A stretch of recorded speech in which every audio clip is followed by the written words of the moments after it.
Height and distance যদি অঙ্ক করতে হয় তাহলে সেটা ক্ষেত্রে সর্বক্ষেত্রে একটা সমকোণী ত্রিভুজ নিয়েই করতে হবে। তো সর্বক্ষেত্রে সমকোণী ত্রিভুজ অর্থাৎ সমকোণী ত্রিভুজ কিরকম টাইপের ত্রিভুজ হবে? তো এর ত্রিভুজ হচ্ছে, তাহলে ত্রিভুজ সমকোণী ত্রিভুজ হচ্ছে অর্থাৎ একটা 90 ডিগ্রি কোণ হবে। তো একটা যদি 90 ডিগ্রি হয় তো তিনটে ত্রিভুজের তিনটি কোণের সমষ্টি সবসময় কি হয়? ত্রিভুজের তিনটি কোণের সমষ্টি সবসময় কি 180 ডিগ্রি হয়। তাহলে এটা যদি তোমার হচ্ছে এখানে কি কি জিনিস লাগবে? একটা হচ্ছে 30 ডিগ্রি, একটা হচ্ছে 60 ডিগ্রি, আর একটা হচ্ছে 45 অর্থাৎ 45 ডিগ্রি। এই কোণগুলো আমাকে এখানে লাগবে। তাহলে তুমি বলো এখানে যদি তোমার 30 ডিগ্রি হয় তাহলে এটা 60 ডিগ্রি হতে বাধ্য, কারণ আমরা জানি কি ত্রিভুজের তিনটি কোণের সমষ্টি 180 ডিগ্রি, এটা 90, এটা 30 হলে 60 হবে।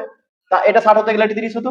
আর এটা দেখো, এটা যদি বলি আমরা 45 ডিগ্রি, তাহলে এটাও 45 ডিগ্রি হবে।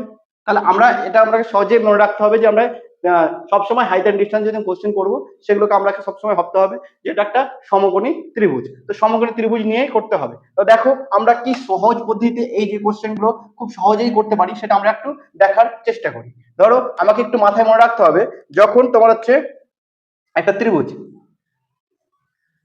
এটা যদি 30 ডিগ্রি হয় এটা 60 ডিগ্রি হতে বাধ্য, তো এটা 90 ডিগ্রি হবে, সবসময় সমকোণী ত্রিভুজ হবে।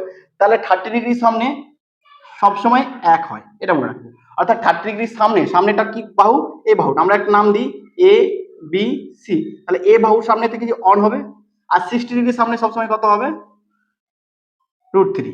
তাহলে এটার মান কত হবে? √3। তাহলে 90 ডিগ্রি, যখন এটা 90 ডিগ্রির সামনে কত হবে? তাহলে এটার সামনেটা এটা 90 ডিগ্রির সামনে কত হবে? 2।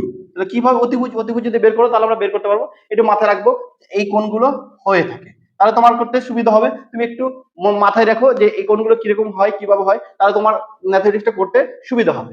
আরেকটা ত্রিভুজ হয় সেটা হচ্ছে কি দুটো 45 ডিগ্রি হবে, অর্থাৎ এটাও 45 যদি হয় এটাও 45 ডিগ্রি, তাহলে এটা 90 ডিগ্রি হবে। তাহলে 45 ডিগ্রির সামনে সবসময় কি হবে? অন হবে। তাহলে 45 ডিগ্রির সামনে অন, এটাও 45 ডিগ্রি, তার মানে এটাও 1 এটাও 1। তাহলে 90 ডিগ্রির সামনে কি হবে? √2 হবে। তো √2 আমরা অতিভুজ করে বের করতে পারি, 90 ডিগ্রির সামনে √2 হবে। তাহলে অতিভুজ করে কিরকম? ধরো অতিভুজ আমরা জানি কি অতিভুজ স্কয়ার সমান কি হয়? অতিভুজ অর্থাৎ হাইপোটেনিউস। অতিভুজ সমান কিছু লম্ব স্কয়ার, লম্ব কত? 1 প্লাস ভূমি স্কয়ার, তার মাথায় রুট হয়। তাহলে দেখো 1 স্কয়ার 1 প্লাস 1, তাহলে কত হচ্ছে? 2, তার জন্য √2 পেয়েছি। এটাও সেভাবে বের করতে পারো। এই দুটো জিনিস মনে রাখো যে 30 ডিগ্রির সামনে কত হয়? 1, 60 ডিগ্রির সামনে কত হয়? 3, আর হচ্ছে 90 ডিগ্রির সামনে কত হয়? 2। তেমনই হচ্ছে এখানে ক্ষেত্রে এই ত্রিভুজের ক্ষেত্রে 45 ডিগ্রির সামনে কত হচ্ছে? 1, আর হচ্ছে 90 ডিগ্রির সামনে হচ্ছে √2। তাহলে এটা আমরা একটু মাথায় রাখলেই তোমার অঙ্ক, হাইট অ্যান্ড ডিস্টেন্সের অঙ্ক খুব সহজে হয়ে